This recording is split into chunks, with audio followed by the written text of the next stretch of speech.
നമസ്കാരം. തമിഴ് ബിഗ് ബോസിലേക്ക് എല്ലാവർക്കും സ്വാഗതം. പാർവതിക്കും കമറുദ്ദീനും ബിഗ് ബോസ് വാണിംഗ് കൊടുത്തു. ആരെല്ലാം എവിടെ നിൽക്കുന്നുവോ അവിടെ തന്നെ നിൽക്കാൻ പറഞ്ഞു ബിഗ് ബോസ്.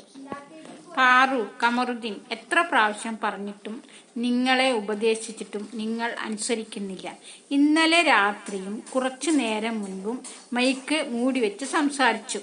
നിങ്ങൾ ചെയ്ത തെറ്റിന് ഹൗസിലുള്ള മൊത്തം പേരും ശിക്ഷ അനുഭവിക്കണം. പാറു പറയുന്നുണ്ട്. No big boss, sorry big boss എന്ന് പറഞ്ഞു. ഇനി മുതൽ ഇങ്ങനെ ഉണ്ടാവില്ല, സോറി ബിഗ് ബോസ് എന്ന് പാറു പറഞ്ഞു. ബിഗ് ബോസ് അമിത്തിനോട് ചോദിക്കുന്നുണ്ട്, കിച്ചൺ ഇൻചാർജ് ആരൊക്കെയാണെന്ന്. അമിത് പറയുന്നു, സാൻഡ്ര, കനി. കനിയോടും അമിത്തിനോടും ബിഗ് ബോസ് പറഞ്ഞു, അവിടെയുള്ള പാല്, മുട്ട, ചായപ്പൊടി, കാപ്പിപ്പൊടി, പ്ലേറ്റിലുള്ള മുട്ട എല്ലാം ഉടനെ തന്നെ സ്റ്റോർ റൂമിൽ കൊണ്ടുവയ്ക്കാൻ.